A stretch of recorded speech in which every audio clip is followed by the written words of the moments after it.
Witness some of history's most baffling, puzzling, and perplexing mysteries on our planet. As we look back at the most influential UFO sightings in history, from the Battle of LA to the infamous Rendlesham Forest incident, as we question the unquestionable facts and explain the unexplainable, blurring the lines between science fiction and reality. Are we alone? Whichever way we answered the fundamental question, as a species, we remain in the shadows. All alone, drifting through the empty vacuum of space, in an ever-expanding, lonely universe. Or we are left fearful, in the dark of the unknown. As 5% of unexplainable flying object sightings suggest, extraterrestrial beings, advanced and powerful enough to traverse the cosmos, may already be within our atmosphere. The idea has permeated through our science fiction and popular cultures for decades, pushing ufology through an age of ridicule and entertainment.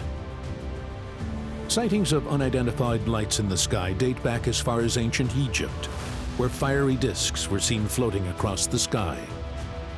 As technology progressed through the ages, our understanding expanded. Most sightings can be explained away as lights from aerial vehicles, lighthouses, airports, and bizarre or common natural phenomena. A small fraction remains unidentified. This small fraction leaves humanity with an unanswered question, which questions the very fabric of existence as we know it, challenging our own understanding and perception of the order of the cosmos. Conspiracies built on secretive government cover-ups and creative hoaxes has sent ufology into the realm of disbelief. Forget your biased beliefs and confront your fundamental understanding. Are we alone? One thing is for certain. We definitely don't know.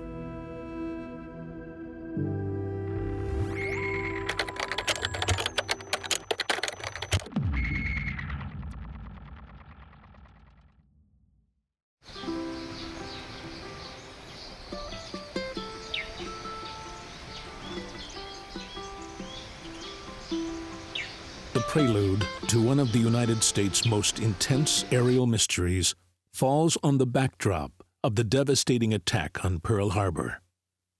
Explanations range from birds and blimps to Japanese planes, even visitors from another world. One thing was for certain.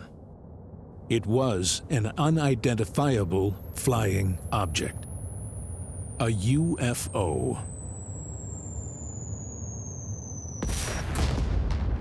December 7th, 1941, a date which will live in infamy. With confidence in our armed forces, with the unbounding determination of our people, we will gain the inevitable triumph, so help us God.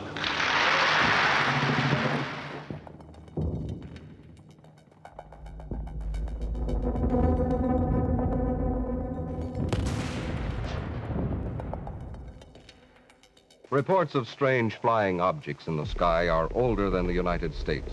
Some of them reported in scientific journals that date back to the 16th century, but they've usually been classed with Loch Ness monsters and relegated to the Sunday supplements, until World War II showed us that some of the most fantastic dreams can be very real, like atomic bombs, for instance.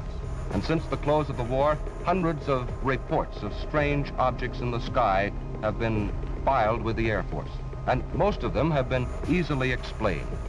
Experimental jet aircraft, weather balloons, reflected ground lights, unusual cloud formations, and so on. February 23rd, 1942. The sighting of a Japanese submarine off the coast of Santa Barbara, California, heightened fear of land invasion. As the sun set, the shelling began. February 24th, 1942, 7:18 p.m. That evening, warnings of a further invasion by naval intelligence put much of the Los Angeles coastline under yellow alert. Tensions eased over the next few hours, prompting a white alert to be issued.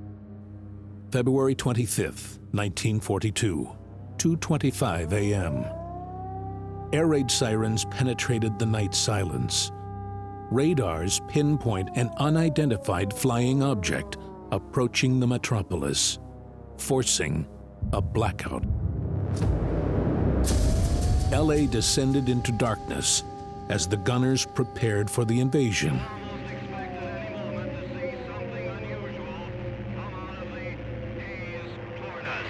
It's a well-known story within UFO history. Anti-aircraft guns went into action against unidentified aircraft in the Los Angeles area shortly after 3 a.m. Pacific wartime this morning. The anti-aircraft guns began barking during a blackout ordered by the 4th Interceptor Command at 2:25 a.m. The unidentified object, which some sources thought might be a blimp, moved slowly down the Pacific coast from Santa Monica and disappeared south of Long Beach. They spotted an object in the sky over Los Angeles, an oval object. So people thought, here we go, we're going to be attacked by the Japanese. They had anti-aircraft batteries at the ready, and off they went.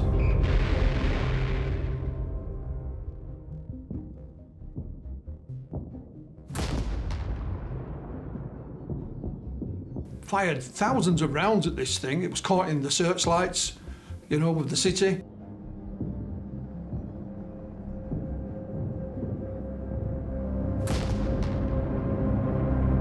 And of course, it's gone down in UFO lore because there was no attack ever on the mainland of the United States by the Japanese.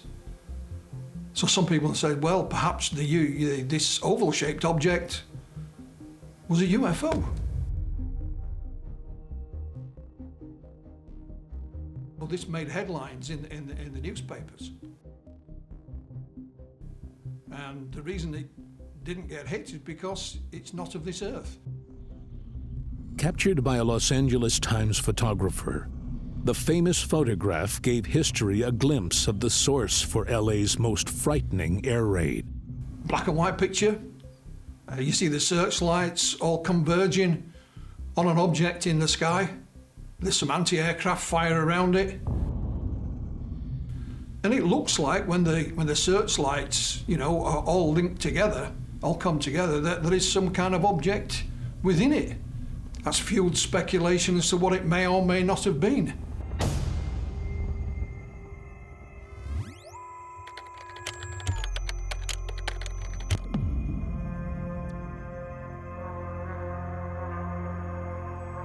From the metropolis of the City of Angels, we travel to the desolate plains of New Mexico, where one mysterious event took place that cemented the small, dusty town of Roswell firmly in UFO lore.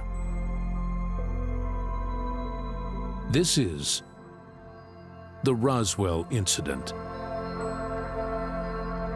a case steeped in mystique, riddled with government cover-ups, and almost lost to history. It is known as the Cosmic Watergate even today.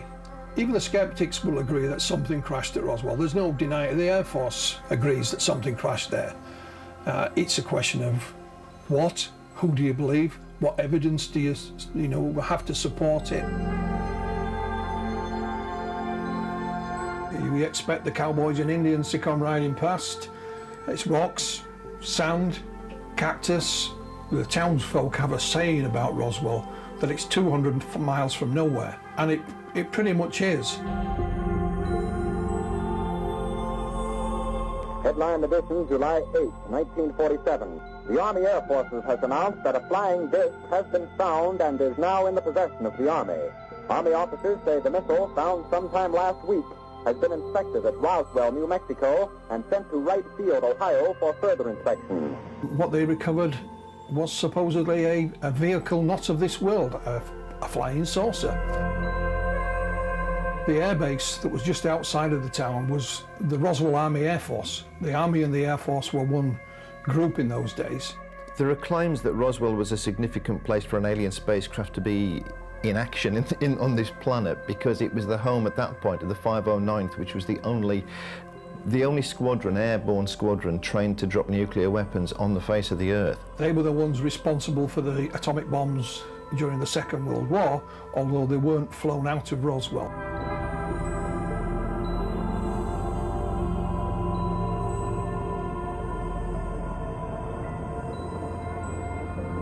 They'd had a call from the local sheriff in the town, a chap called Matt Brazel, claimed to have found this strange debris on his ranch.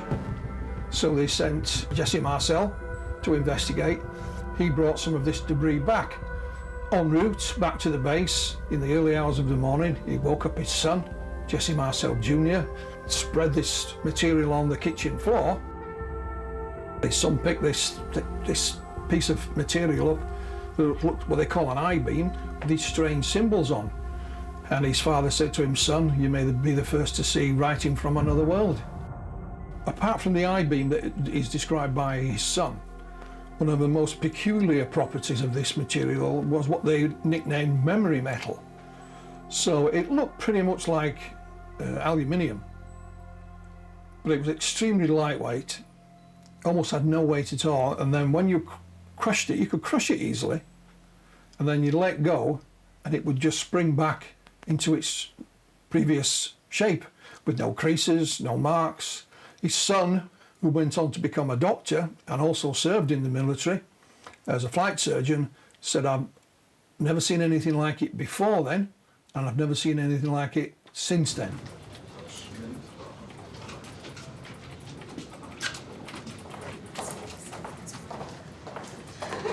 Now, for whatever reason, Roswell Army Air Force did issue an official press release saying that they had discovered a flying disc on a rancher's land, and some of it was being sent to higher headquarters.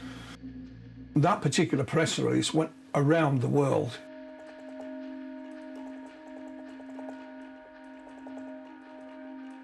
Sent out a second press release saying, "Sorry, we got it wrong. It wasn't a flying disc. It was actually just a weather balloon."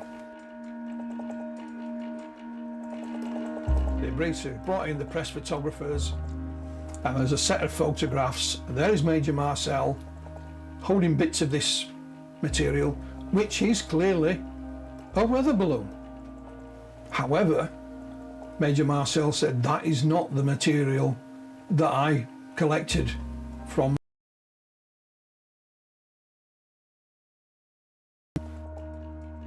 The peculiar thing is that Major Marcel was quite well qualified to identify weather balloons, because they used to launch weather balloons from their own base every day, because they needed to know the weather, because they had aircraft in and out of there. And it was only, I think, 2 months before this incident he'd actually been qualified to do this work. He knew a weather balloon when he saw it, and he was adamant until his dying day that the material he collected was certainly no weather balloon. What really happened in Roswell? The truth may just be more bizarre than fiction. The answer is coming up.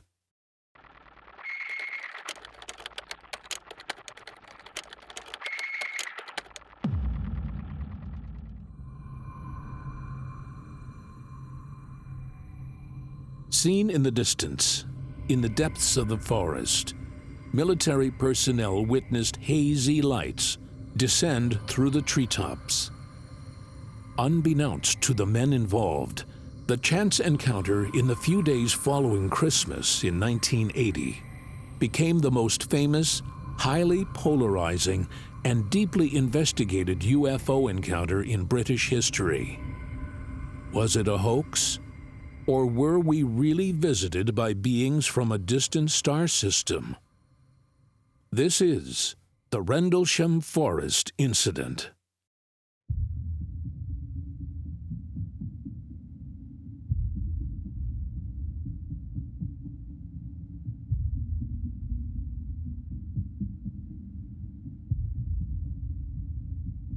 the biggest cases in the UK, often given the name, Britain's Roswell, happened in Rendlesham Forest in Suffolk. Rendlesham Forest lay between the twin bases of RAF Woodbridge and RAF Bentwaters. Now, in 1980, they were an American base. It's not a backward little, RAF station. It had nuclear weapons stored there.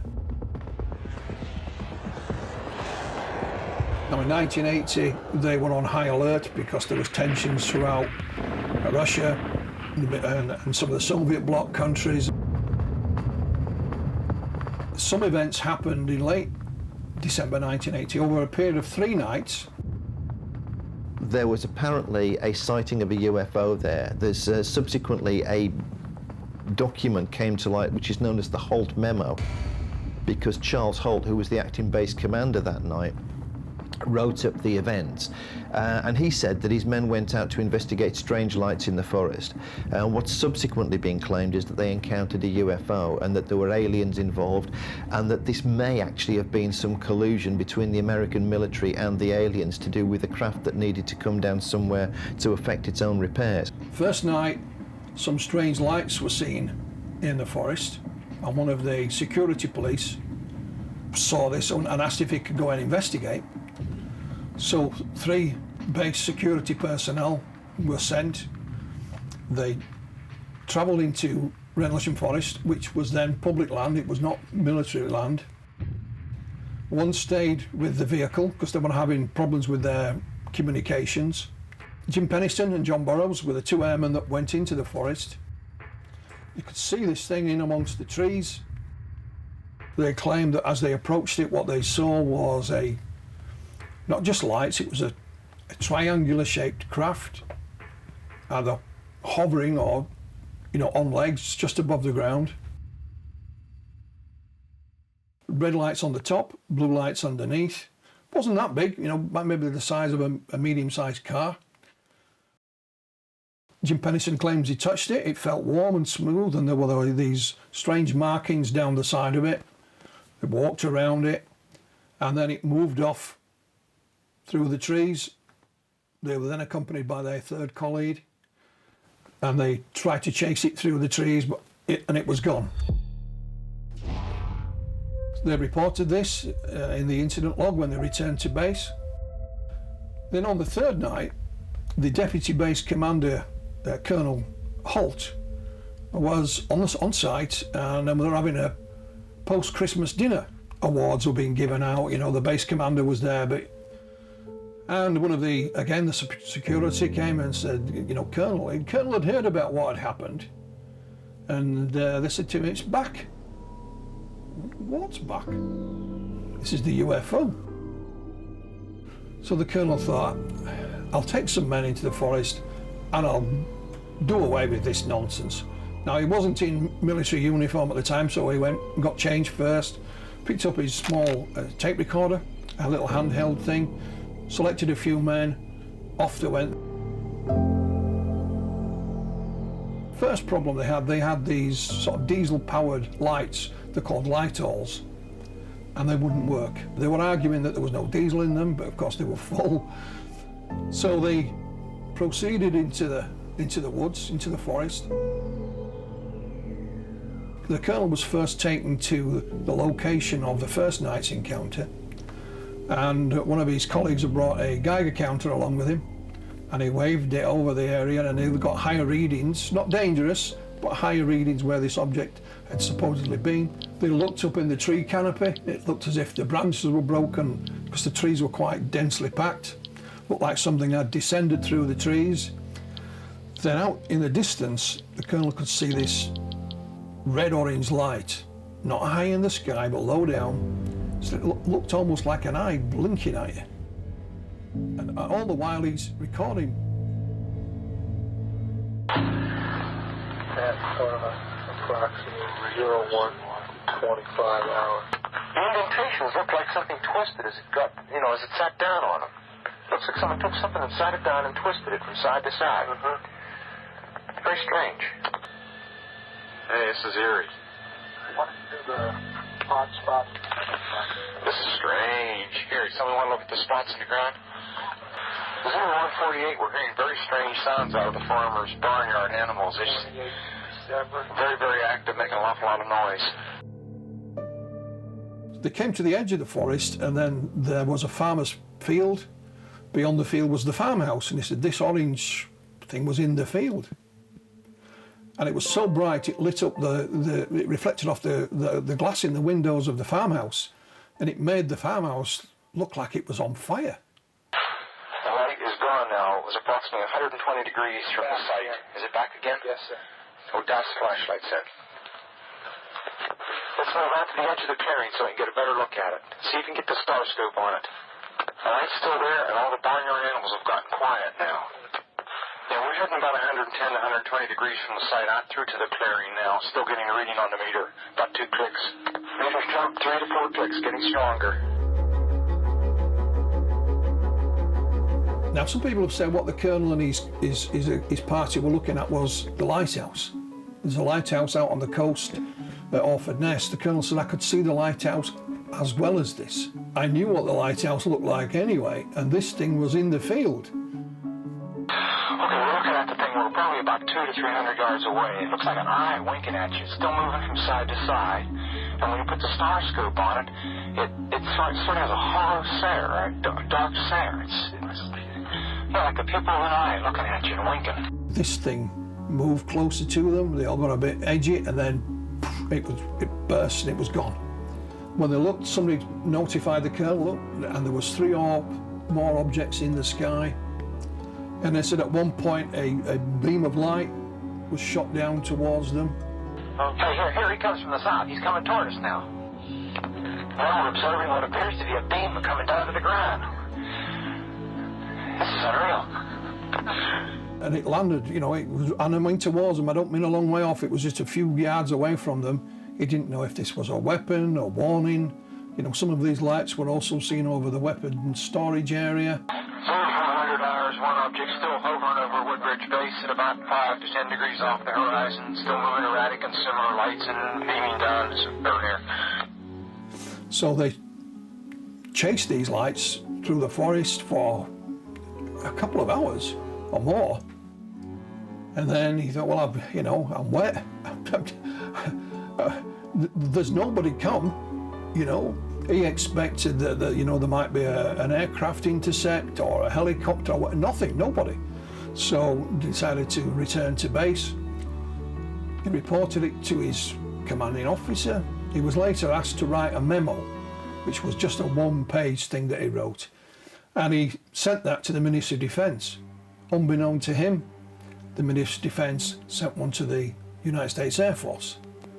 And a few years later, that memo surfaced in the United States under the Freedom of Information Act, and the story then was made public. The colonel himself would never wanted anything made public, but once it was made public, more of those on site came forward. There is no doubt these people were genuine. There is no sense of a hoax or anything like that at all. He has no idea what it is. He's gone on the record, he's written an affidavit, as have many of the other airmen that were involved as well.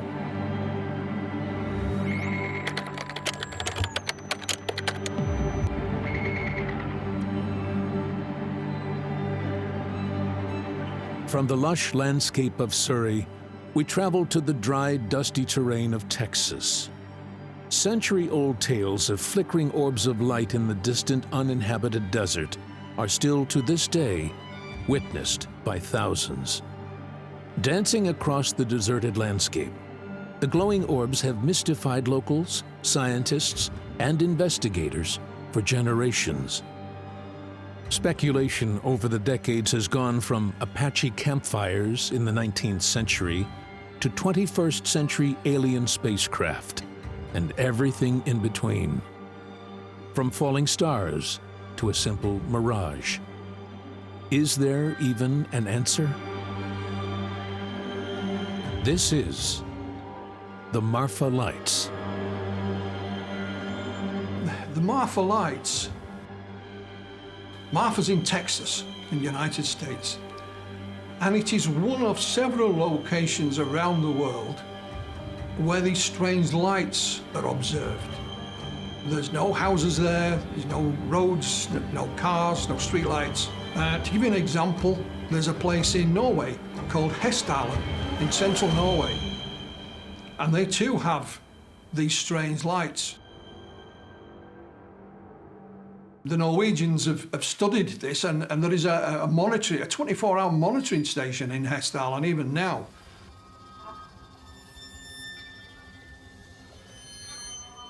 In Australia, they call them the Min lights. In the UK, they've got various names, but they generally go under the term of the spook lights. The wondrous, unexplainable balls of light dotting across the barren horizon 50 miles from the Mexican border continue to baffle onlookers. Closed-minded skeptics determine they are lights from vehicles or planes. A stark contradiction to witness records dating back to 1883, when that was inconceivable. How many people have seen the Marfa lights? You know, certainly hundreds down the years. I've worked with a colleague by the name of Dr. Irina Scott. She lives in Ohio. She's seen the Marfa lights. She went to visit a friend near there, and she too saw them. You know, she was as puzzled by them as anyone else. I've been to Hessdalen in Norway. Didn't see the lights, but they have caught the lights on radar. They've taken video of them and lots of photographs of them. What you find about these locations, like Marfa, they go back, if not decades, even centuries. And you usually find folk tales or ghostly paranormal tales originally associated with these lights. Reports of the supernatural streaks have given rise to theories from ghastly ghosts to a mere mirage. One thing is for certain: the lights aren't fiction.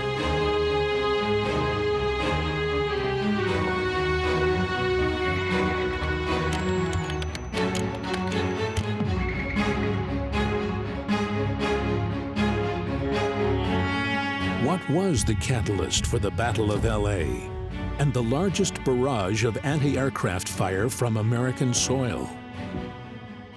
This is, you know, downtown Los Angeles. You know, high above it, there must have been thousands, if not tens of thousands of people who at least saw some part of it that night. You know, by its very nature, with the searchlights and the anti-aircraft fire, you couldn't hide it. The civilians in Los Angeles panicked somewhat.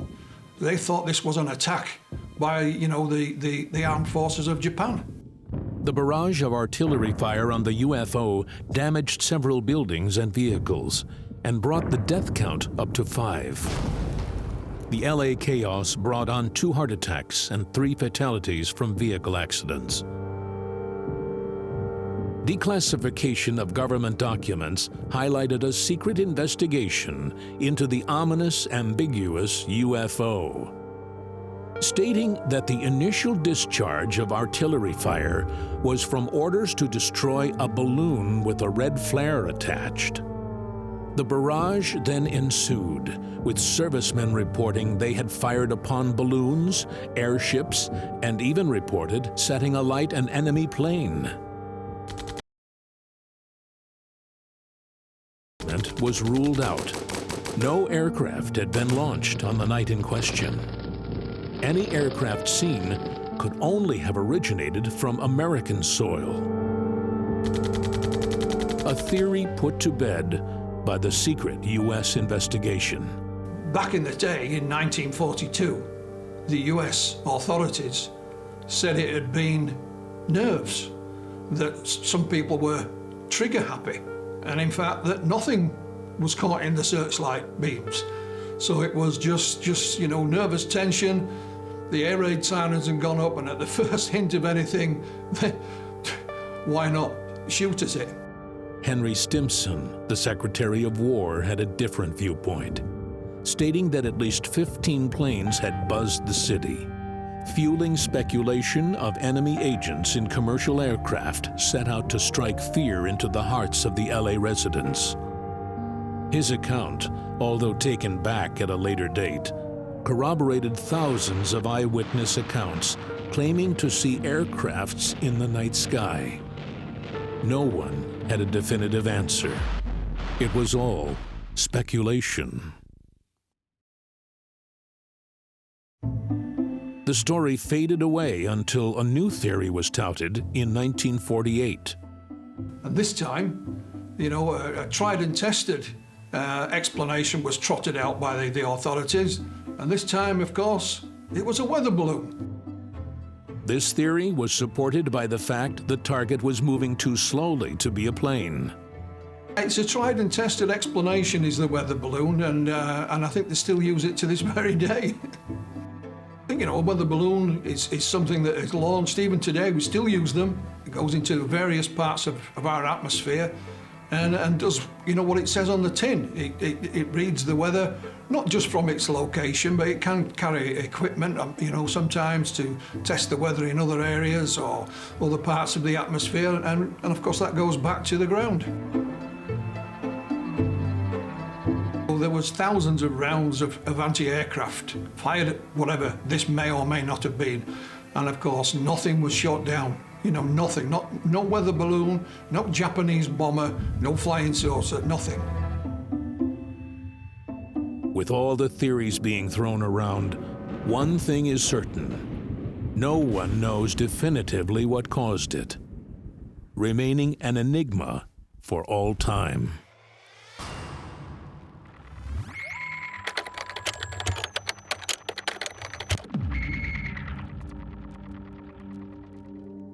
Roswell died for decades.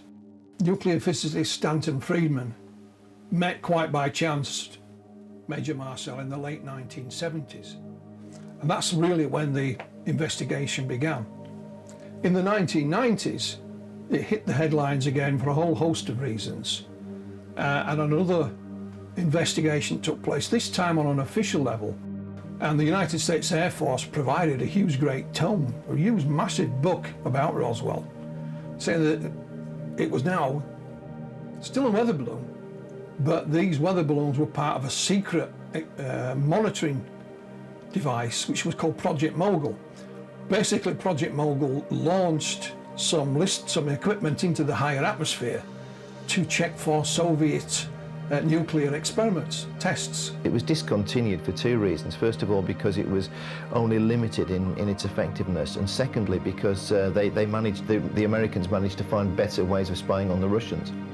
So Project Mogul was top secret, but the equipment that they were using was just ordinary. It was still weather balloons.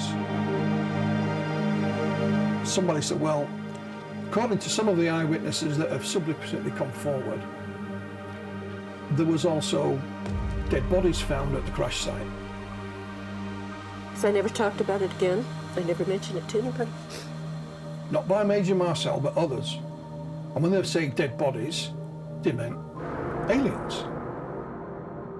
One theory that differs to the extraterrestrial hypothesis is the speculative involvement of stolen Nazi technology.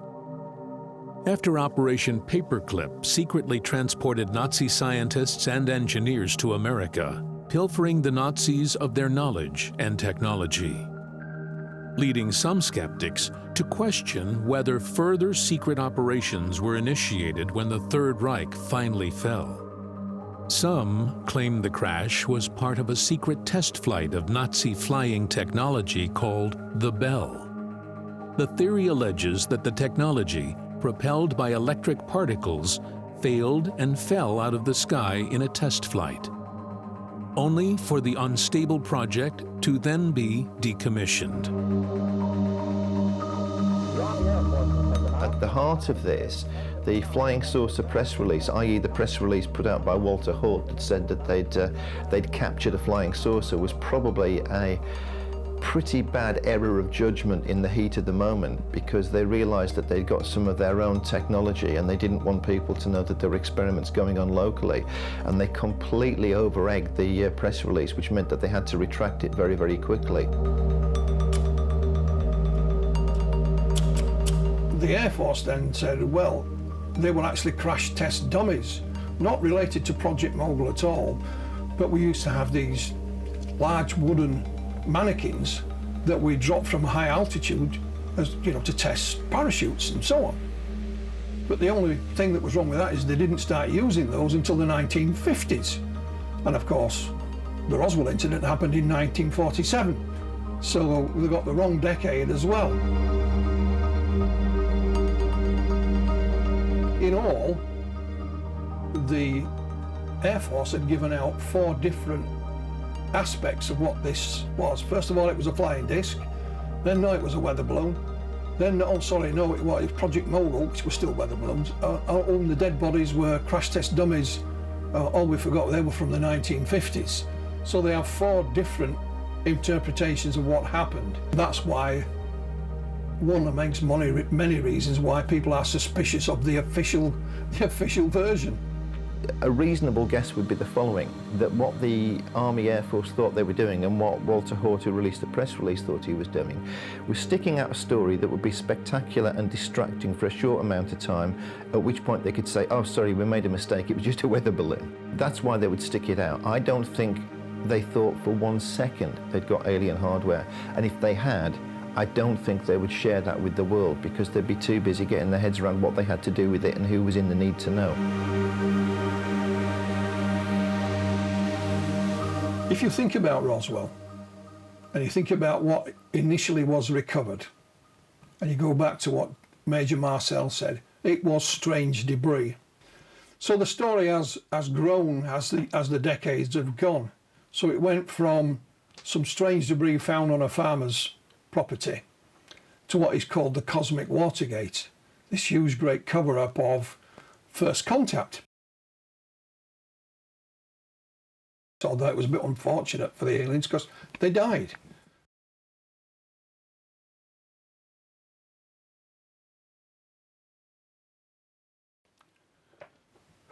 You know, if you wanted to hide something that you were testing, then it's the perfect place. You know, Trinity, the place where the first atomic bomb was tested, is not that far away in the desert. And of course, when they exploded the first atomic bomb, they just told the locals it was a dynamite shack that had blown up. You think, well, if any UFO event has the possibility of being an alien spaceship, then you would put this in that category.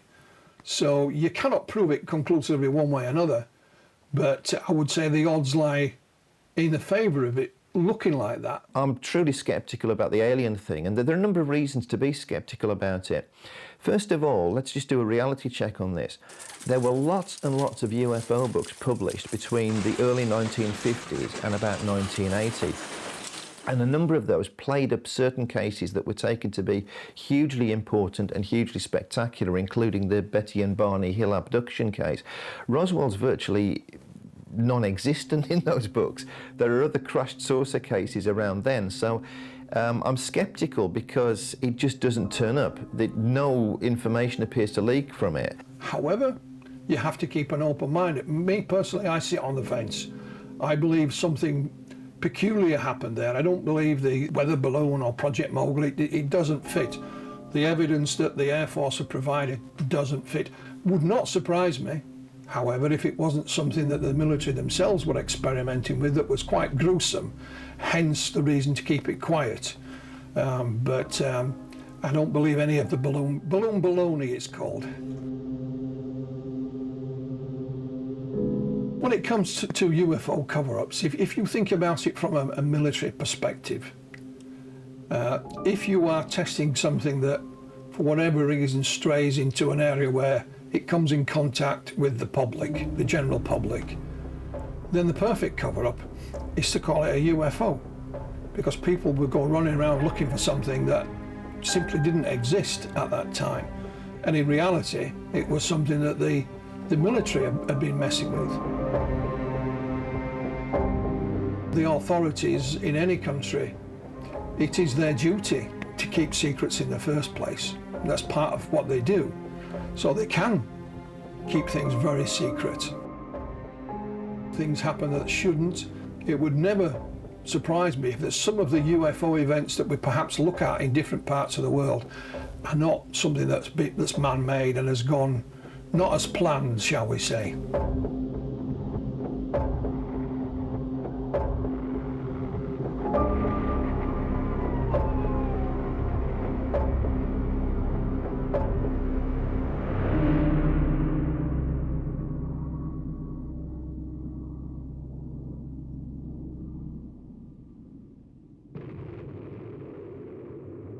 A number of witnesses, both military and civilian, we have to remember civilians were involved in this as well, that they were paid a visit after they handled some of the material or where they'd witnessed something by a redhead, ginger-haired military officer, who told them in no uncertain terms to keep quiet about what they'd seen and that bullets were cheap.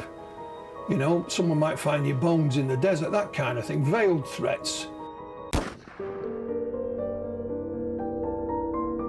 Rather than anything sort of direct, but nonetheless menacing. And that has put some credence with the argument that if it was a balloon, why would they need to threaten you about finding it? Again, there isn't just one or two, there's a number of eyewitnesses have said they had threats of one kind or another. To me, that implies that something really out of the ordinary did take place and not a balloon. One of the reasons that some people have put forward that Roswell was covered up was because of the War of the Worlds broadcast on the radio by Orson Welles in the 1930s. We are deeply shocked and deeply regretful about the results of last night's broadcast. The story is that he broadcast this play on the radio, which was based on H.G. Wells' science fiction short story, War of the Worlds, and people who sort of tuned in later on were unaware that it was just a play and that panic ensued and people were committing suicide and all this kind of thing. When in fact, if you look at the records, an old colleague of mine called John Spencer was intrigued by this, and he couldn't find any records in the newspapers of the time or the police logs or anything like that there'd been any panic or any suicides, and that in fact it was indeed all hype by Orson Welles. And even if it wasn't hype, even if it was true, and even if there were people that panicked, then would that then cause you to cover up, you know, mankind's first contact with a species from another world? I don't think you'd let a radio play stand in your way of that. I really don't. I can't give you a piece of this memory metal to examine. There's no physical evidence that we have. There's no photographs. There's nothing, only the eyewitness testimony. Some of that is quite compelling. You know, there's been a few fakers mixed in amongst it. There's been a bit of a hoax mixed in amongst it. But if you take that away, there is a compelling story there. Whether that's of an alien craft crashing in Roswell is open to debate. There are others that think that the crash was man-made. But the main theory is that this was, you know, a vehicle not of this world. The government cover-ups and the infamous grainy, hoaxed footage of the aliens at Roswell being dissected has blurred the lines between reality and fiction. Something did crash in the desert of New Mexico in 1947. But what it was remains a mystery that may never be unearthed.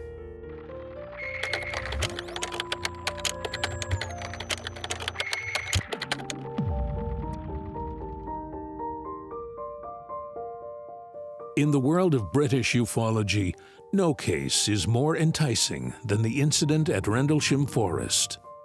In the 40 years since the alleged extraterrestrial encounter took place, many researchers have attempted to uncover the truth surrounding Britain's Roswell.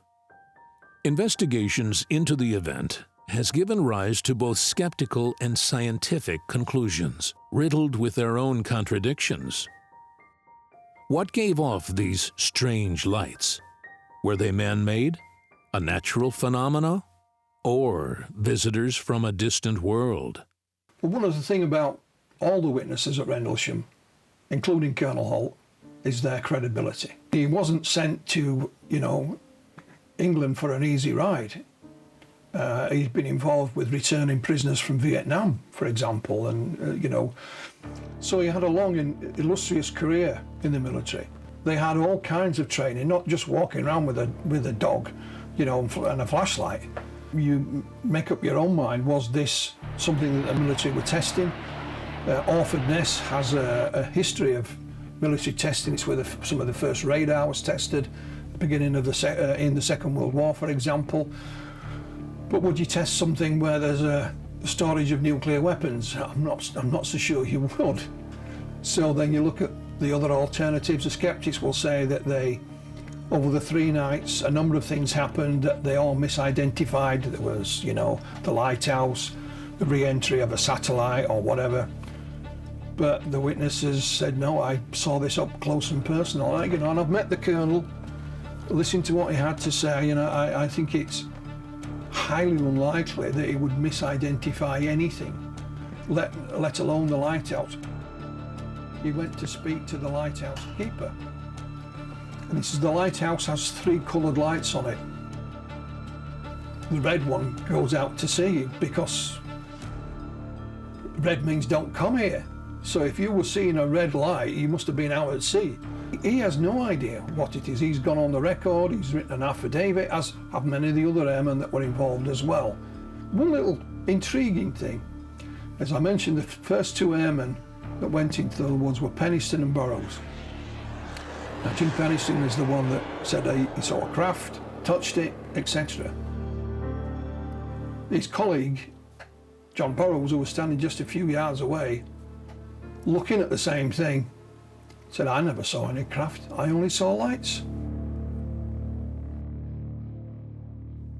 Regardless of the light's origins, eyebrows were raised at the fact that unidentifiable lights near 2 Air Force bases containing nuclear weapons didn't justify a Ministry of Defense investigation.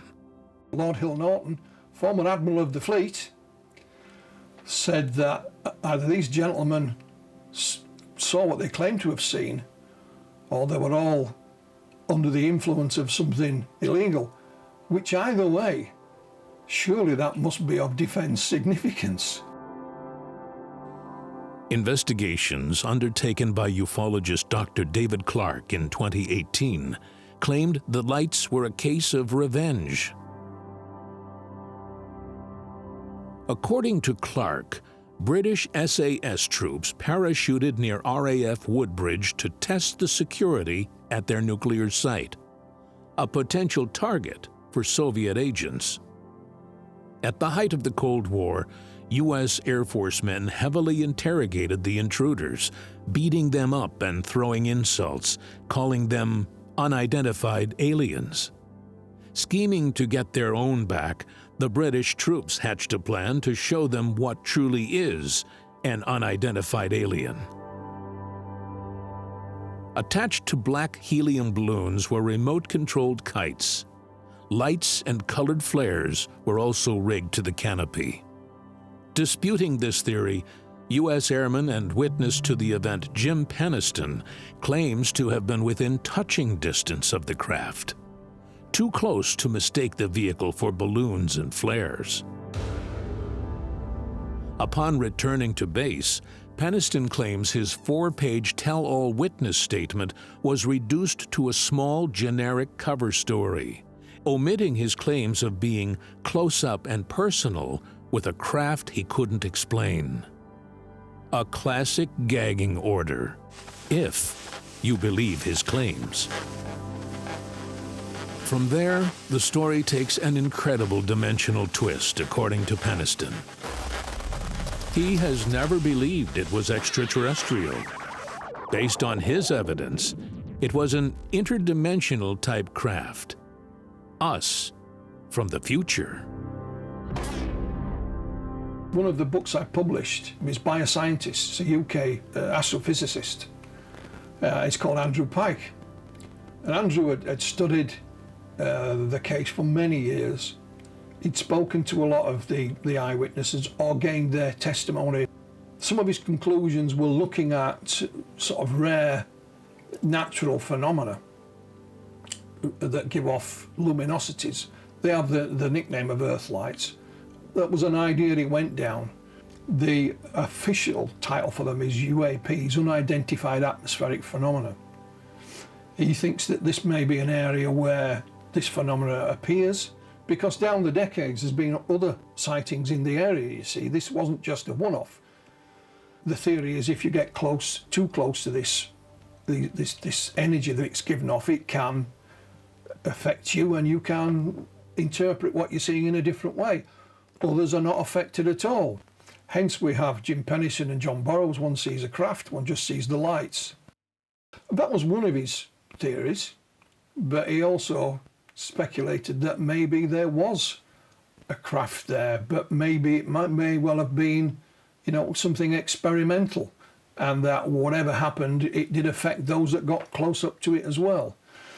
But the thing about Andrew, he's the only scientist to officially go on the record and write about this incident and look into it in a serious manner. He's not a debunker, he's not a skeptic or anything like that. He just wanted to know.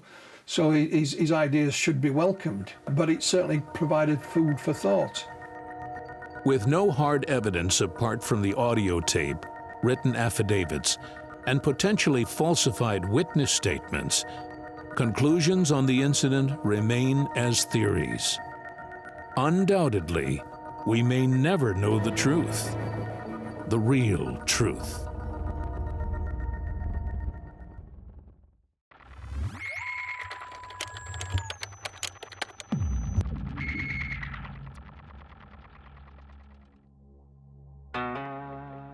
Though only seen approximately 30 times a year, mostly at dawn and dusk, thousands descend on the small rural town to decipher the origins. The unexplainable lights have driven many to conduct scientific research in an attempt to explain the unexplainable. Well, originally, of course, you know, it was fear and superstition that was, you know, that were accountable. Ghosts, you know, phantoms this, phantom of that. As we moved into the 20th century, perhaps they were phantom airships, you know, and as we moved further into the century, perhaps there were beings from another world. But basically all you're seeing is lights, and it depends on your own perception as to what you make of them. Studies have been done at various locations. As we mentioned previously, the Ministry of Defence in the UK did a study on UFOs called the Condign Report, and it came to the conclusion that UFOs were unidentified atmospheric phenomena. In other words, strange balls of light, they call them plasmas. So there's a number of scientists and scientific studies claim that that could be, as yet, an unidentified type of aerial phenomenon, natural. This phenomena was first recognized in the late 1970s by Persinger and Lafreniere. Earth lights appear in many shapes, sizes, and colors, but some have been tracked moving against the wind at phenomenal speeds, adding to the growing mystery of what causes these supernatural spectacles. One causal theory put forth by Michael Persinger, who coined the phrase anomalous luminous phenomena, is the tectonic strain theory. The theory suggests that stresses and strains beneath the Earth's crust create a natural event which causes the lights. The effects of magnetic disturbances in the region can also hinder the integrity of these observations, making you see odd movements and unusual colors. There are those, certainly when you look at Marfa, they think there is a skeptical solution, if you want to go down that route, that it is, you know, caused by traffic, cars in the distance, and these lights are somehow reflected in a certain way, and that's what people are seeing, even though you can't see the cars. And that could be a possibility. But when you go to places like Hestalen, these lights are seen down in the valley. There's only about 200 people live there. The locations where they've been seen, there are no roads. And in the winter, it gets down to -20, and about 10 feet of snow. I know, I was there in the winter, I can guarantee that. And they have caught them on radar. They have filmed them both in movie film, you know, and still photographs. So there is a very real phenomena there. Rejecting the mirage caused by headlights, some researchers have pointed the finger at a superior mirage caused by layers of varying air temperatures refracting light. One hypothesis entertains the idea of glowing gases rising from the desert floor.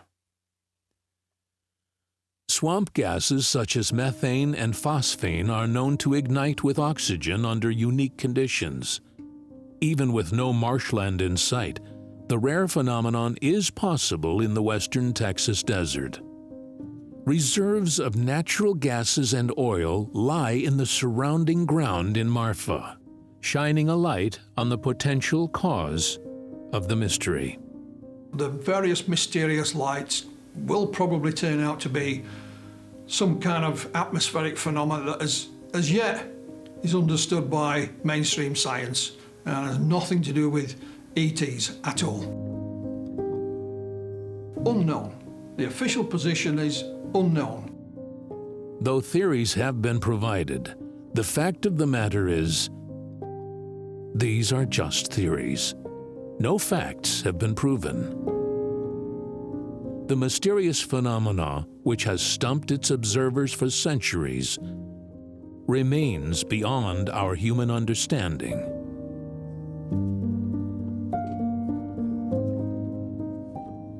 For now.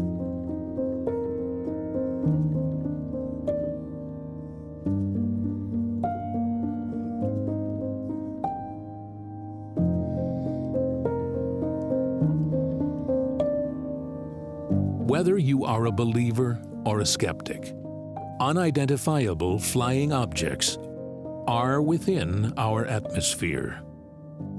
Nearly all the lights in the sky can be explained, from astronomical events to man-made causations. But, as we have found out today, some remain unexplainable. While these remain unexplained, what harm is there to entertain the ideas of human time travelers, ghastly ghosts, or visitors from the distant void? Only through a greater understanding of our own human limitations, increased scientific knowledge, and heightened transparency of government will tales of unidentifiable flying objects be dismissed. Until then, evidence hints we may not be alone.